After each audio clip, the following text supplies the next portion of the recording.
Get ready for the dictation. 10 seconds. 5 seconds. Start. Ladies and gentlemen, during the last few weeks, I have traveled abroad and visited several countries of the world. This was a voyage of discovery. Wherever I went, I was received with affection by governments and peoples. This was truly a welcome to the people of India whom I represent. My visits began with a trip to the Soviet Union. In many ways, I think that this was a memorable visit. The Soviet Union and the people have great friendship for the people of India, and they have stood by us all along, even in periods of stress and strain. They are anxious to be of increasing help in our economic development. This has been a very useful visit indeed. Later, I was able to visit Canada and also attend the Commonwealth Prime Ministers Conference in London. In all these countries, there is plenty of goodwill for India. They are all our friends, and our mutual relations are bound to get strengthened further. I need not talk to you in detail about the very close and friendly relations that exist between the United Kingdom and India. Canada is another country which has been friendly to India and particularly helpful in the efforts that we are making for our economic development and in the field of atomic energy. The reception given to me by the people of Canada was really very warm. I would like to say in this connection that the Commonwealth Prime Ministers Conference was indeed a very valuable experience. Heads of governments of so many countries belonging to different continents had gathered together to discuss vital political and economic issues which were of common interest to all. Our deliberations and the conclusions we reached are bound to have an impact on current world events.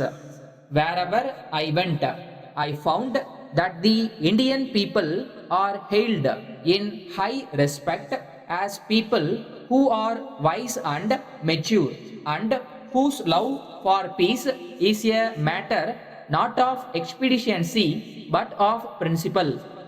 Our self restraint has been appreciated, and we are regarded as a people who can be trusted and relied upon to pursue a rational course of action.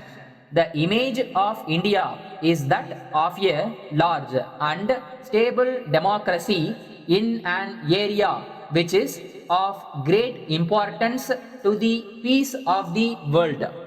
Though the countries that I visited have different systems of economy and political ideology, I was impressed most by their sincere wish and great desire for peace in the world.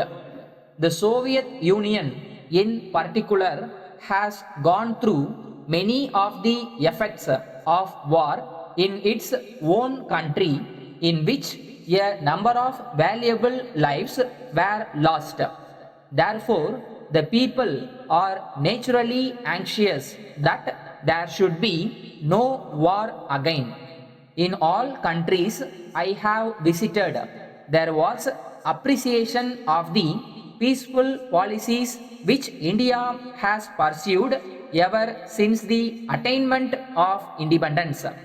I explained to the leaders of governments that India was committed to the path of peace but not at the cost of our independence. Letter from the manager, Modern Electricals Private Limited, Madras, to the sales manager, National Traders, Bombay.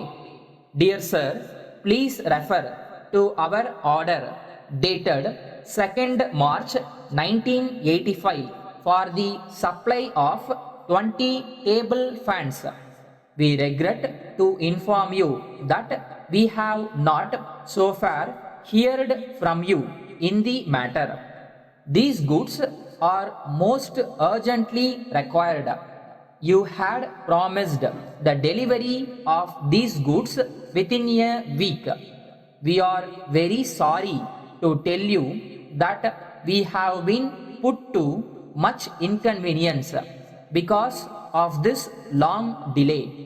We shall be obliged if you can kindly let us know as to when we can expect delivery of the goods.